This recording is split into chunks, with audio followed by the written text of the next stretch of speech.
everybody. So today we're going to talk about something that I mentioned in a previous video shortly, and it is the idea that self-care is all about the experiences that we have not had.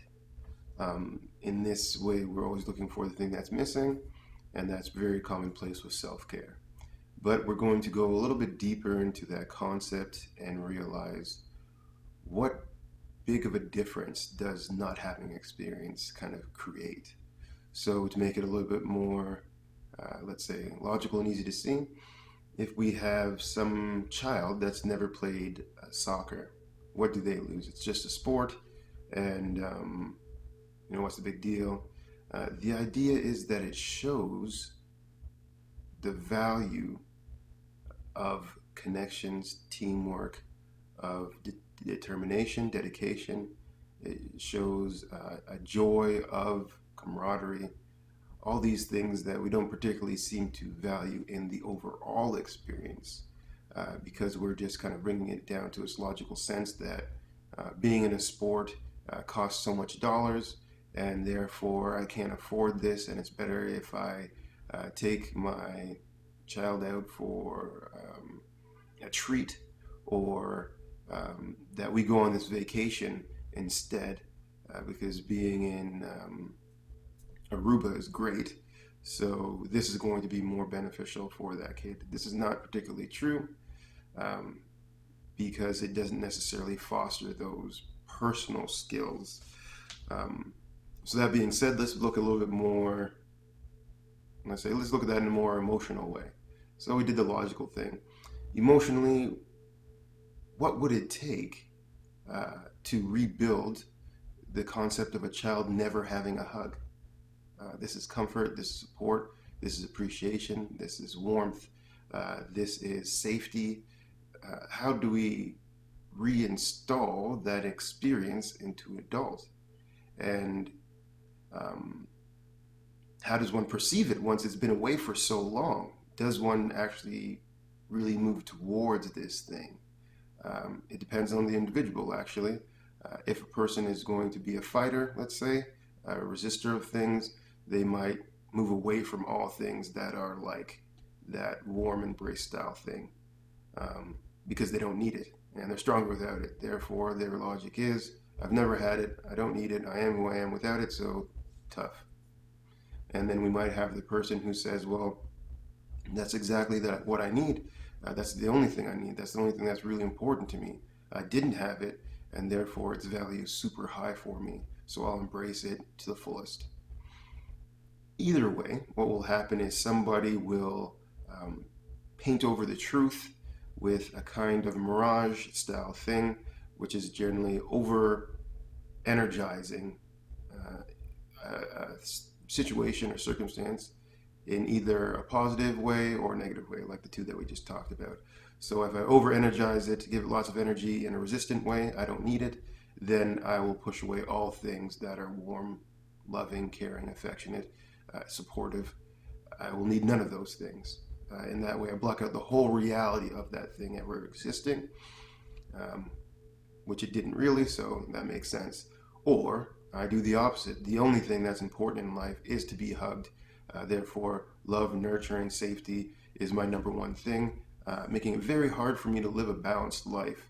In fact, if I don't have this love and affection style thing, life is not really worth living, and this could be very detrimental to the person's growth.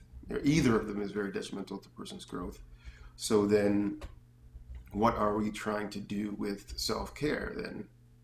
Right? We're essentially trying to um, give the appropriate value and energy to the situation, and not to bypass it or to idealize it, but just to allow it to be what it is. Acknowledge what the past situation is, possibly. Acknowledge what's happening now, absolutely. Move towards what we want that's greater in the future, more to the point. And in this way, we can create a moving forward, which often or always supports growth.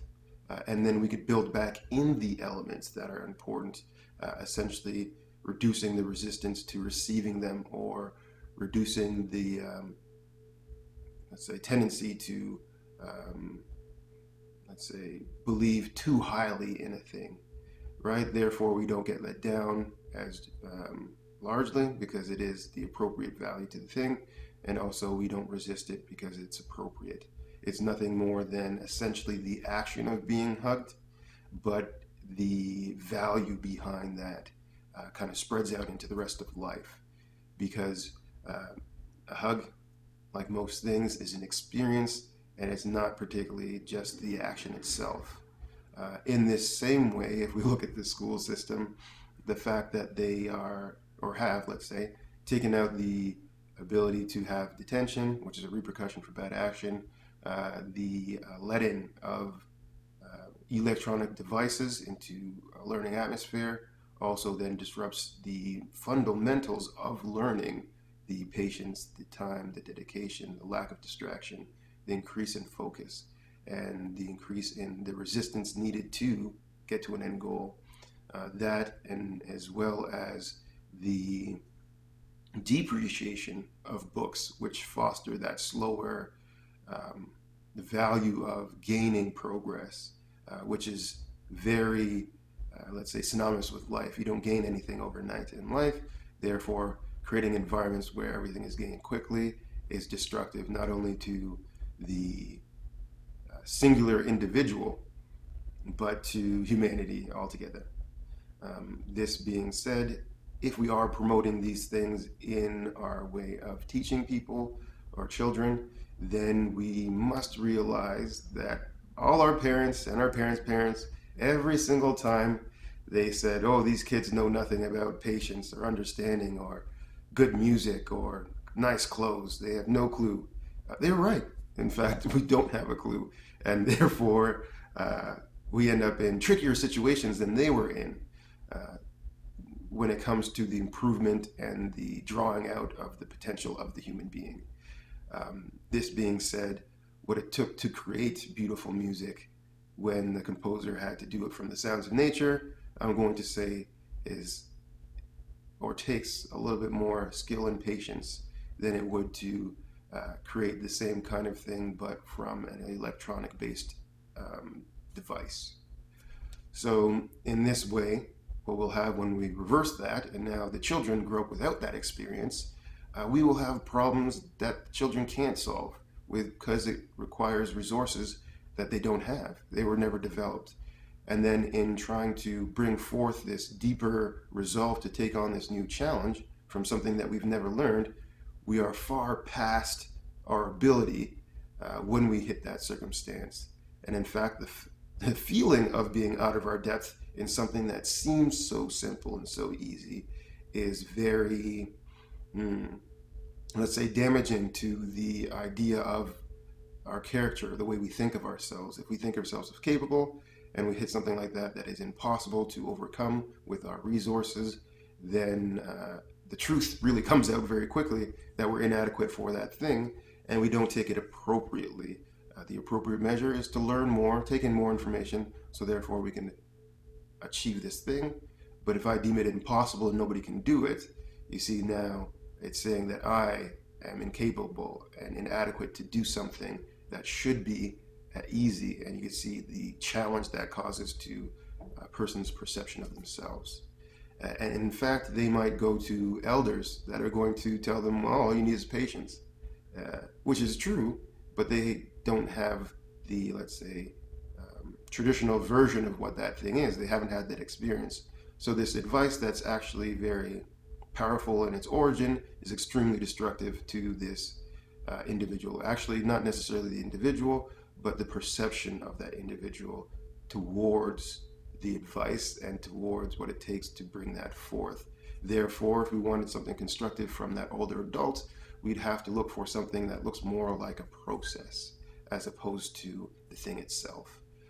Instead of saying, well, patience is what you need, you'd say, maybe try doing these things, and it should take at least 3 or 4 weeks to really get to the bottom of it, giving an appropriate reality behind what it should take. And even at the end of those 3 weeks, they still might not get it, but they've started their lesson on the understanding of patience. So this is kind of the or what happens with the lack of experience, the challenges of trying to regain that experience when you already come to a crisis, becomes something that seems impossible to solve. And now you have to draw on several skills that one seemingly logical action would have helped with if we saw it for the value that was within that action and not just, let's say, its immediate benefit. So in this way, I think we have to go back to the way of, using a broom instead of a vacuum, scrubbing clothes, doing all that. Imagine actually going to, I guess, a heritage retreat and spending a week doing it like they did in the olden days. At very minimum, we get a great respect for those people that did it that way and realize how realistic is it for us to get a certain amount done in our day, and is it more rewarding to get more done or feel like you're skilled at getting the things done that you do? This becomes a very interesting question. Anyway, thank you very much for listening. I did want to bring this point up because I thought it was very important, and I think we will slowly be moving on to the more physical side of self-care once again, which is the original place where the self-care journey started. We will use all the wisdom gathered along these arduous years of study, research, and experience to be able to bring forth maybe something more powerful out of the physical experiencing of an exercise or movement. Thank you very much.